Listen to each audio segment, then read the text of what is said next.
খালি পায়ে মাটিতে হাঁটলে 5টি রোগ ভালো হয়। আপনি জানলে অবাক হয়ে যাবেন। আমি যখন ইন্ডিয়ায় প্রোগ্রামে গিয়েছিলাম তখন এক ডক্টরের সাথে আমি পরামর্শ করেছি, আমি চোখ দেখাতে গিয়েছিলাম। তিনি আমাকে বলেছেন, খালি পায়ে হাঁটার পরামর্শ দিয়েছেন। এবং এই মাটিতে আমরা হাঁটতে চাই না, বিশেষ করে শহর অঞ্চলের মানুষ যারা আছে তারা মাটির সাথে কেমন যেন সম্পর্কই নাই। আমরা বিশেষ করে ব্যস্ততার ভিতরে থাকার কারণে মাটির সাথে আমাদের পাই পড়ে না, অনেকে অহংকার করেও মাটিতে পা ফেলে না। এজন্য এই মাটিতেই কিন্তু আমাদেরকে চলে যেতে হবে। আল্লাহ তাআলা পবিত্র কোরআনুল কারীমের ভিতরে নিজেই বলে দিয়েছেন। পবিত্র কোরআনুল কারীম খুলেন 16 নম্বর পারার 14 নম্বর পৃষ্ঠা 4-5 নম্বর লাইনগুলোতে আল্লাহ পাক রব্বুল আলামিন জানিয়ে দিয়েছেন সূরা তাহার 55 নম্বর আয়াতে, মিনহা খালাকনাকুম ওয়া ফিহা নুঈদুকুম ওয়া মিনহা নুখরিজুকুম তারাতান উখরা। এই মাটি থেকেই তোমাকে সৃষ্টি করা হয়েছে, আবার এই মাটি থেকে তোমাকে ফিরে যেতে হবে। যখন আমরা দুনিয়া থেকে বিদায় নিব তখন এই মাটিতেই কিন্তু আমাদেরকে চলে যেতে হবে। এরপর আল্লাহ তাআলা বলছেন, এই মাটি থেকেই আবার তোমাদেরকে উত্তোলন করা হবে, তোমাদেরকে উঠানো হবে, তোমাদেরকে বের করা হবে।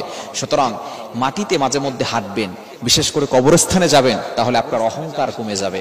এই মাটিতে যদি আপনি খালি পায়ে হাঁটেন তাহলে 5টি রোগ ভালো হবে। নাম্বার 1, 1 নাম্বার হচ্ছে হার্ট, এটা ভালো থাকবে। হার্ট সমস্যা এটা কম দেখা যাবে, হার্টের সমস্যা বেশি হবে না, এটা কমে যাবে এবং হার্ট আপনার সুস্থ থাকবে, স্বাস্থ্য আপনার ভালো থাকবে। বিশেষ করে 2 নাম্বার হচ্ছে বুদ্ধি এবং স্মৃতিশক্তি বেশি বাড়বে। ইয়াং পিপলরা যারা আছে, শহর অঞ্চলে যারা থাকে, মাটিতে কেমন যেন তাদের পা লাগানোর সুযোগই হয় না, বিশেষ করে তেমন মাটিও পাওয়া যায় না। এই কারণে দেখা যাচ্ছে স্মৃতিশক্তি কমে যায়। অনেক ছোট ছোট বাচ্চার দেখবেন যে তার মেধা শক্তি ভালো থাকে না। আপনার ডক্টরের সাথে পরামর্শ করবেন, মাটিতে হাঁটাচলা করার চেষ্টা করবেন। বাচ্চাদেরকেও মাঝে মধ্যে মাটিতে একটু হাঁটাবেন, ইনশাআল্লাহ এতে তার বুদ্ধি স্মৃতিশক্তি বাড়বে। এবং 3 নাম্বার হচ্ছে শরীরের রোগ এবং যে ব্যথাগুলো আছে সেগুলো অনেক সময় কমে যায় মাটিতে বেশি হাঁটাচলা করলে। 4 নাম্বার হচ্ছে রোগ প্রতিরোধ ক্ষমতা বাড়ায়, অর্থাৎ তার রোগ বেশি একটা হয় না। আমাদের শহরের যেই যারা বড় হচ্ছে যে সমস্ত সন্তানরা, তারা কিন্তু মাটিতে দেখা যাচ্ছে তেমন একটা পা পড়ে না, যার কারণে দেখা যাচ্ছে যে অল্পতেই তারা অসুস্থ হয়ে যায়। কিন্তু গ্রাম অঞ্চলে যে সমস্ত সন্তানরা যারা বড় হয় তারা দেখবেন মাটিতে হাঁটাচলা হয় এবং তাদের শরীর স্ট্রং থাকে। আমরা বাচ্চাকে একেবারে মুরগির ফার্মের মতো করে ফেলি, না, এটা করবেন না।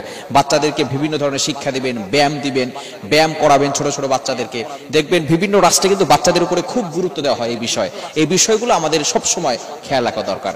এবং 5 নাম্বার যেটা, সেটা হচ্ছে মোস্ট ইম্পর্টেন্ট, যে রোগটা ভালো হয় সেটা হচ্ছে আপনার দৃষ্টি শক্তি বৃদ্ধি পাবে, এই চোখের সমস্যাটা কম হবে। বিশেষ করে শহর অঞ্চলে যে সমস্ত স্টুডেন্ট আছে, এরা দেখবেন মাটিতে পা না লাগার কারণে, মাটিতে না হাঁটার কারণে দেখবেন চোখের সমস্যা হয়। এই জন্য মাটিতে হাঁটা দরকার। মাটিতে হাঁটলে এই ধরনের বিভিন্ন ধরনের রোগ থেকে আল্লাহ তাআলা হেফাজত করেন। এজন্য মাটিতে মাঝে মধ্যে হাঁটার চেষ্টা করা এবং সন্তানদেরকে সব সময় যে সময় যেটা চায় সে সময় সেটা না দেওয়াটাই বেটার। কেননা মাঝে মধ্যে সন্তানদেরকে আপনি অভাব শিখাবেন, অভাব শিখালে এই সন্তান আপনি দিবেন, আপনার সন্তানকে দিবেন, আপনার সন্তানকে দিবেন না তো কাকে দিবেন? সন্তানকে অবশ্যই দিবেন, তবে সন্তানকে একটু চাওয়ার সাথে সাথে নয়।